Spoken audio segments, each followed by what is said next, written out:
possible facts about the series I don't mind sharing because I've already put clues about them out there. 1. If you take a look at Jenny's apartment, you'll notice a few things about it. Just in general, that it seems to be a pretty substantial size. It also happens to be pretty well decorated, all that kind of stuff. The kind of apartment that a 19-year-old college student in severe debt without a job probably shouldn't have. Now, that's just something to say about her family.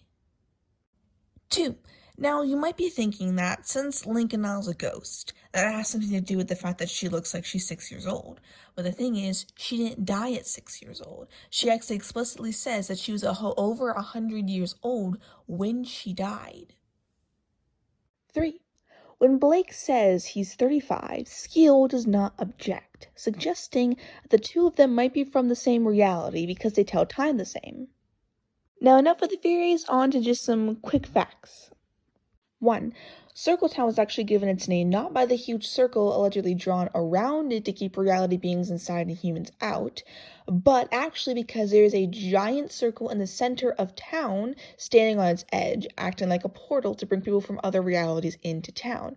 The name Circletown was adapted because the humans outside of Circletown thought it was a town because they couldn't see the full thing. Circletown is actually probably roughly around the size of New York City.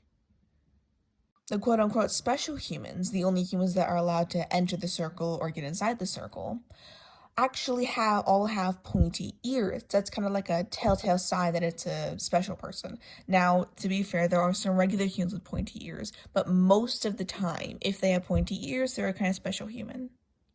Circletown is located on the west coast of the United States of America. When entering a new realm, you automatically speak their most spoken language as to be able to communicate better. So most of the beings in Circletown, because it's located in America, do speak English. I already briefly covered this, but I think I just do another quick rerun giving a bit more detail. So the realities in this story that I created aren't actually there to begin with. They are created by humans on Earth unknowingly. Basically how it works is if you think of an idea, any kind of idea, like, oh, what if there was a land made of marshmallows? Now all of a sudden that reality just exists. And the more you build upon that idea, the more it comes to be in the reality. And if you put characters in it, if you make characters die, everything kind of plays out in the reality itself. Now, most realities out there, the people in them don't actually know other realities exist. What tends to happen is, for reasons I can't disclose yet, a reality might start to crumble or fall apart in a way. When that happens, bits and pieces start to just kind of fall off into endless space. This endless space kind of opens up or generates some kind of portal or gateway leading to other realities, most of the time leading back to Earth. If people don't get into this portal, they can crumple away and dissolve with the world itself. So most of the beings you actually see in Circletown were from realities that no longer exist because they crumpled away, which is why they now permanently live there and don't want to or can't leave. And once a reality crumples, there is no bringing it back. When it's done, it's done. Most of the times, realities will crumble because they are forgotten by a lot of people, or somebody created it and didn't build upon it, and stuff like that. And there is one other reason that realities do tend to crumble. It has something to do with our newly introduced antagonists, but I'm not going to get into that. If you're still here, congratulations! Now moving on to random facts about the mansion. The mansion is situated actually on top of a cliff, right above overlooking Circletown, which is why you never see anybody or anything else around there. The mansion has noted to be kind of alive in a way. You'll see that Blake, Skeel, and Lincolnella kind of mention that it lets in who it wants to, or it doesn't like random people talking about it as if it's alive. Now, technically speaking, the mansion itself isn't alive, but it does seem to have some kind of weird conscience that's stemming from the foundation of the house. The foundation is a kind of special magic stone from a place that I cannot disclose yet that gives the house more magic properties, therefore keeping people out that doesn't want in there, preventing it from being burned down, blown up, all that kind of stuff. basically making it completely impenetrable and giving it like the ability to act as a beacon to draw in other realities. Now, inside this house, the house is actually a lot bigger inside than it looks from the outside.